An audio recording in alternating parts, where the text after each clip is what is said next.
work with them is honestly the highlight of my career. Me and Tobey arrived and all of their arms were just open.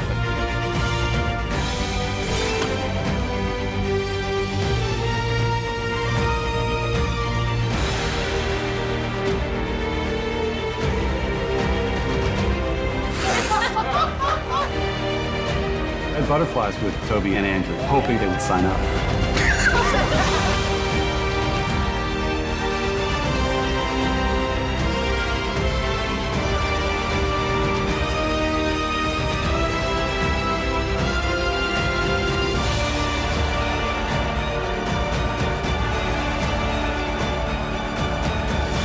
How they became supervillains. It's just so funny.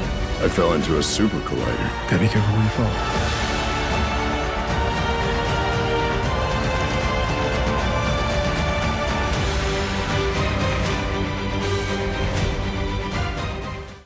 Welcome back, everyone. It is pizza time o'clock. Sony is dropping the Spider-Man No Way Home Blu-ray in April, and they released this special features trailer with a bunch of Tobey Maguire, Andrew Garfield deleted scenes just to get everyone hyped up. There's a whole bunch of Easter eggs and a bunch of deleted scenes of all this stuff. So I'll break it all down. We already know what all the bonus features are going to be and which scenes got deleted that they're putting back on, because there were a ton of deleted scenes that probably will not make the Blu-ray that we found out about.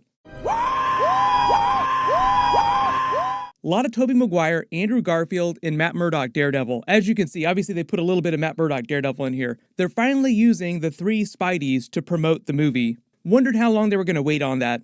If you're brand new to the channel, I am doing a giveaway for the Blu-rays. All you have to do to enter is just be a subscriber and leave your favorite moment from the movie on the video. I don't think we need a spoiler warning for the movie because Sony is using everything from the movie to actually promote it, so I think we're way past that. Surprisingly, I've still seen a couple comments on videos the last couple of days, people that have still not seen Spider-Man No Way Home. Somehow they managed to not see it. But this is the full list of bonus features that are going to be on the Blu-ray. Now, I know you're like pausing the video, zoom enhance to see the really important stuff, but I'll draw your eye here, zoom and enhance to this part. The three Spideys hangout scene, Happy's very good lawyer scene, and the extended interrogation scene. That's where most of like the really, really cool deleted scene stuff is. He is choking at the bit. Oh my God. Look at this guy. I just can't, and it's been killing me because of the whole secrecy thing, because I want to go around and go like, hey, wait, you know. Now there's a lot of featurettes on this too, where Tobey Maguire, Andrew Garfield will be talking about coming back, all the Sinister Six villains, Green Goblin, Dr. Octopus, Jamie Foxx's Electro, and just everyone geeking out on each other's versions of Spider-Man and their movies. Because everybody that was part of this movie is such a huge fan of each other's Spider-Man franchises. But one of my favorite things from this new trailer is that they revealed that they actually did the three-way Spider-Man pointing meme. And Andrew Garfield actually revealed that he was the person that came up with that idea. He said that one day he just came to set and just did it, was like, just go with it, dudes, just go with it. You can actually see that Tom Holland tripped while they were trying to do this. Somehow he tripped while they were just pointing at each other. And the really cool thing about Tobey Maguire, Andrew Garfield coming back is that Kevin Feige said that that was the idea really early on. Now, it took a little while to get things going, but despite what a lot of news sites were saying a couple years ago, Tobey Maguire and Andrew Garfield said that they were on board almost immediately from the jump, the minute that Marvel called them.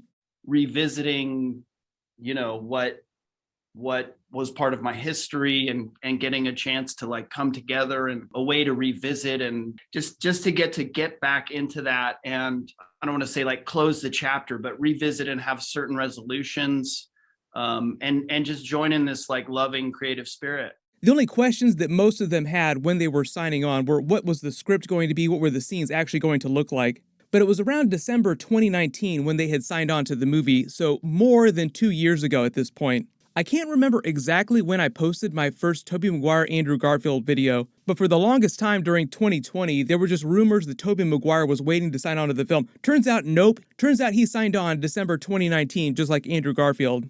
As for the actual deleted scenes, the three Spideys hangout scene is just a much longer alternate version of them all just hanging out, literally, as the title implies. They overshot everything, so there's just a lot of outtakes of them just doing all their different scenes together. The writer said the first time they actually meet each other in the movie, all three of them meet on screen on the top of Midtown High, they had to rewrite that scene about 10 different times just to get it right. just because they wanted to nail the emotionality of what was going on in this scene for Tom Holland's Peter Parker and not make it feel too comedic or over the top. Because it would have been really easy to do that. Tobey Maguire actually said that that was his big concern when he was signing on to the film too, is that it wouldn't just be like a hello, it's pizza time, and then he'd leave. It rides up in the crotch a little bit too. Making Tobey Maguire Andrew Garfield's versions of Spider-Man integral to the actual plot of the film. The Happy's Very Good Lawyer deleted scene is just part of the Matt Murdock Daredevil extended scenes. It's meant to take place after the actual Daredevil scene that we got in the movie, or the Matt Murdock scene, however you want to think about it, because he acts as Daredevil, but he's not wearing the costume. He's really there to help Peter Parker and the others as Matt Murdock, lawyer by day, which is a little wink at his Daredevil abilities catching that brick. Jon Favreau actually revealed what was going on in the deleted scene version of this, though. If you don't remember, a billion years ago, Jon Favreau played a version of Foggy Nelson in the Ben Affleck Daredevil movie. Listen to this. Eyewitnesses say that Quesada was singled out by the demonic vigilante known as the Daredevil. I don't know why you read that trash. I've been hearing stories about this guy for years. There's got to be something to it. What, like the alligators in the sewers? There are alligators in the sewers. Don't ride my ass about the alligators. I got a friend in sanitation, okay? He's seen them. In the theatrical cut, Matt Murdock tells Happy, you need to find a really good lawyer, and that's kind of what they end on. But in the deleted scene, they just go on and make more references to the Ben Affleck Daredevil movie in the Daredevil Netflix series. Jon Favreau said that he has some dialogue where he talks about having a foggy memory, and that's meant to be a reference to that Ben Affleck Daredevil movie. They also have a deleted scene with an extended version of the interrogation scene when Damage Control is just laying into them about what was going on with Mysterio's drones. I don't know if it actually made the Blu-ray, but during a version of that, supposedly Matt Murdock shows up at the end of the interrogation to help Peter Parker. Then they go back to Aunt May's apartment and he explains to them what the situation is, the version that we saw in theaters.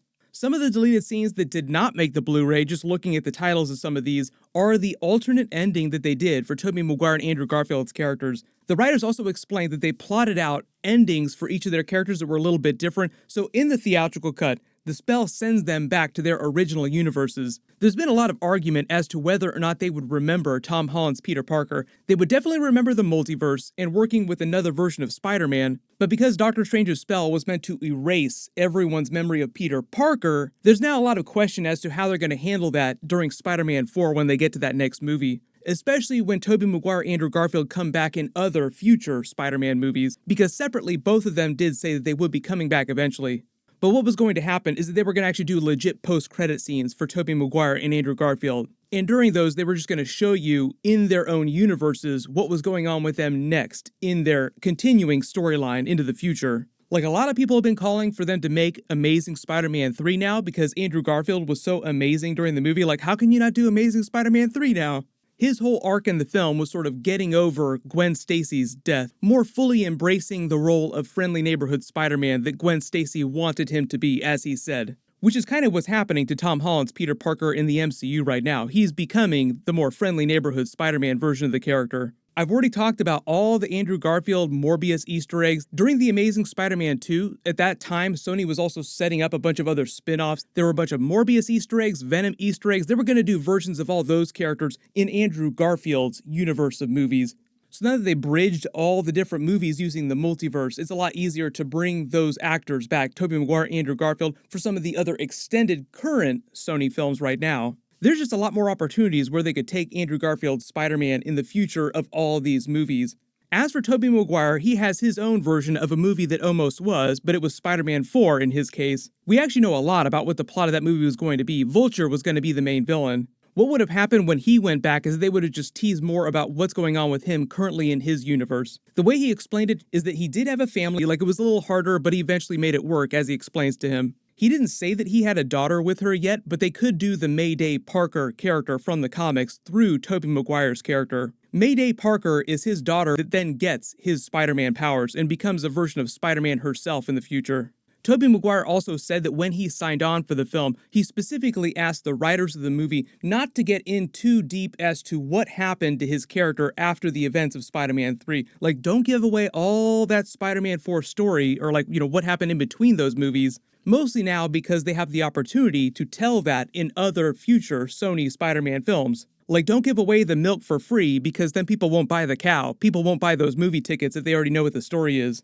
I've already done a bunch of other deleted scenes videos for the movie, so I'll link some of those at the end of this, especially the Venom deleted scenes. I believe they're releasing the movie on digital next week, so once they do that, I will do like a much longer version of these deleted scenes videos with the actual scenes themselves. And I will do a couple rounds of this giveaway in my next couple of Marvel videos. Everyone click here to learn about all those Venom deleted scenes in Spider-Man No Way Home and alternate post-credit scene, and click here for my full Doctor Strange Multiverse of Madness trailer video. Thank you so much for watching, everyone stay safe, and I'll see you guys in the next one.